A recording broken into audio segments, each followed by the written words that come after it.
wabarakatuh. Kembali lagi pada video kali ini kita akan membahas tentang leadership atau kepemimpinan. Nah, sebelumnya perkenalkan, nama saya Tasya Permata Putri dengan NIM 22231032. Saya berasal dari program studi pendidikan ilmu pengetahuan alam, dan yang terhormat kepada Bapak Dr. Hanif Al-Qadri MPD selaku dosen pengampu mata kuliah administrasi dan supervisi pendidikan. Nah, baik, langsung saja pada materi kali ini kita akan membahas tentang kepemimpinan. Nah, yang pertama yaitu kita akan membahas tentang teori yang mendasari lahirnya kata dari leadership atau kepemimpinan ini. Nah, pada arti kepemimpinan ini terdapat 3 teori yang mendasari penyebab istilah kepemimpinan ini lahir. Yang pertama yaitu teori genetis.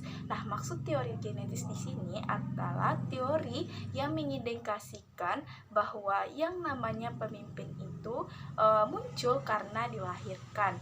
Nah, pemimpin ini menurut teori genetis ini artinya tidak dibuat, tidak dibentuk, tapi dia itu lahir sebagai pemimpin yang sudah ada dan sejak dia dilahirkan. Nah, maksudnya di sini artinya memang ketika seseorang itu dilahirkan, dia itu membawa sifat-sifat kepemimpinan. Nah, yang kedua adalah teori sosial. Nah, teori sosial ini menyatakan bahwa pemimpin itu memang tidak dilahirkan atau terbentuk atau dibentuk atau direncanakan atau didesain sehingga pada akhirnya akan muncul suatu kondisi seseorang siap untuk menjadi seorang pemimpin.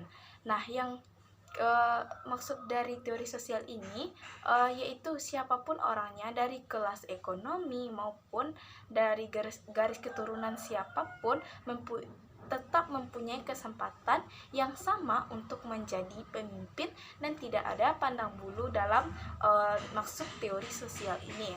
Nah, selagi seseorang tersebut mau mempersiapkan diri, memperkaya diri, memunculkan, mendesain, mengelola, menambah kemampuan, maka suatu saat dia akan bisa menjadi seorang pemimpin.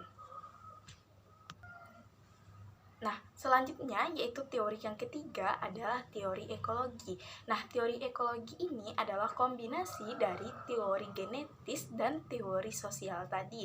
Nah, di mana artinya teori ekologi ini muncul sebagai reaksi teori genetis dan teori sosial. Nah, teori ini menyatakan bahwa seseorang akan sukses menjadi seorang pemimpin suatu saat nanti jika secara genetis memiliki sifat-sifat kepemimpinan, dan kelak suatu saat dia akan memiliki kesadaran dan mengembangkan skill, pengetahuan, wawasan, pendidikan, dan untuk tampil menjadi seorang pemimpin yang tangguh karena sesuai dengan dan didukung juga dengan lingkungan-lingkungan yang ada di sekitar. Bahasan yang kedua, kita akan membahas syarat yang harus dipenuhi oleh ketika ingin menjadi seorang pemimpin. Nah, ada 3 syarat utama untuk menjadi seorang pemimpin. Yang pertama, kekuasaan merupakan suatu otoritas atau wewenang kepada seseorang pemimpin untuk mempengaruhi yang kemudian nantinya bisa menggerakkan bawahannya dalam rangka menyelesaikan tugas dan pekerjaan. Nah, yang kedua, kewibawaan yang merupakan keunggulan dari pemimpin itu sendiri. Nah, kelebihan seseorang pemimpin sehingga pemimpin ini mampu mengatur orang lain dan mengelola segala kegiatan yang akan dilaksanakan. Nah, yang ketiga yaitu kemampuan dalam istilahnya yaitu sumber daya dari kekuatan pemimpin tersebut. Nah, juga menyangkut ke dalam kesanggupan termasuk kecakapan secara teknik sosial dan skill lain yang dipenuhi dan dimiliki oleh seseorang seseorang pemimpin ini yang juga nantinya bisa diterapkan di lingkungan-lingkungan sekitarnya. Nah, menurut James Eli, pemimpin harus mempunyai kelebihan yang layak dan hal itu tidak dimiliki oleh banyak orang di sekeliling mereka.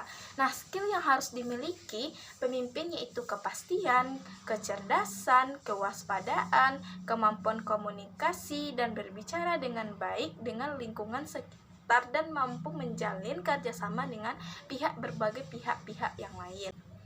Nah, yang kedua yaitu berkaitan dengan prestasi yang dimiliki oleh seorang pemimpin. Seperti pemimpin yang memiliki prestasi yang legal dan pendidikan yang tinggi serta ilmu, pengetahuan, dan wawasan di segala bidang. Nah, yang ketiga yaitu kaitannya dengan tanggung jawab, ada keberanian, ada unsur ketekunan, kemandirian, kreativitas, keuletan, dan berbagai hal yang sebenarnya yaitu orang-orang lain itu tidak memiliki kemampuan yang seperti dimiliki oleh pemimpin atau leadership ini. Nah, dan yang terakhir dapat dilihat yaitu dari status kedudukan sesuai sosial ekonomi, partisipasi aktif, memiliki stabilitas yang tinggi, dan lain sebagainya. Nah, ada 6 ciri kepemimpinan yang pertama yaitu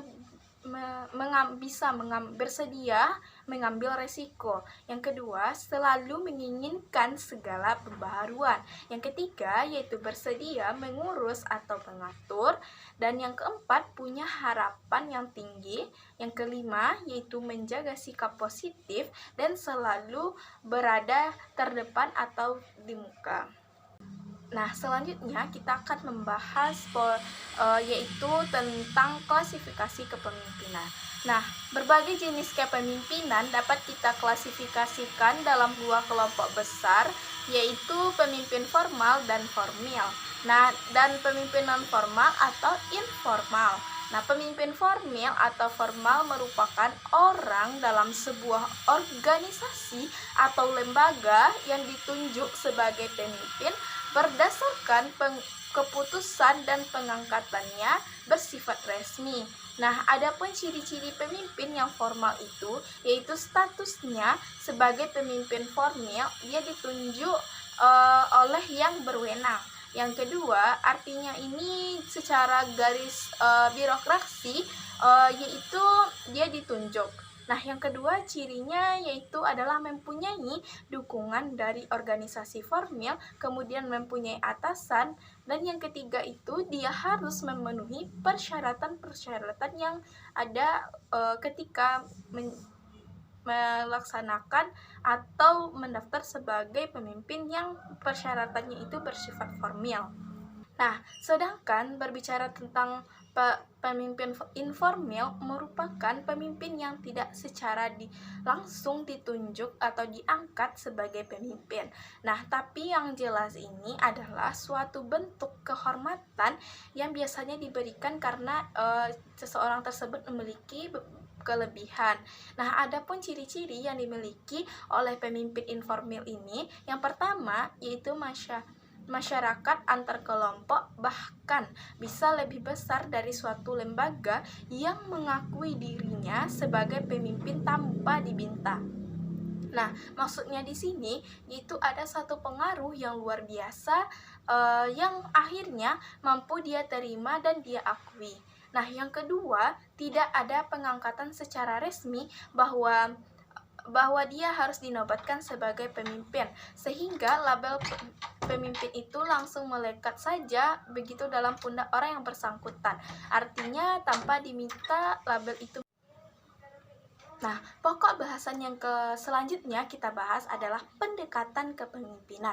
Ada 4 macam pendekatan dalam kepemimpinan. Yang pertama yaitu pendekatan sifat kesuksesan. Nah, yang kemudian bisa ditentukan oleh sifat yang dimiliki oleh seorang pemimpin dari sejak dia lahir. Nah, yang kedua yaitu pendekatan keahlian. Nah, merupakan kemampuan seseorang untuk mengaplikasikan pengetahuan dan kompetensi yang dimilikinya untuk mencapai suatu tujuan. Nah, yang ketiga adalah pendekatan perilaku. Nah, berdasarkan pada pemikiran bahwa kesuksesan terhadap sikap dan gaya kepemimpinan ini mampu menentukan nantinya kesuksesan atau kegagalan seorang pemimpin.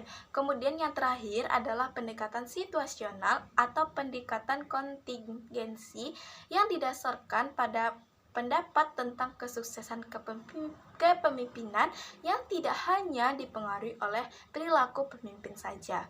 Nah, mungkin sekian pemaparan materi singkat tentang kepemimpinan pada presentasi sederhana kali ini. Kalau ada kata-kata yang salah, mohon dimaafkan. Saya sudah dengan wabillahi taufiq wal hidayah. Wassalamualaikum warahmatullahi wabarakatuh.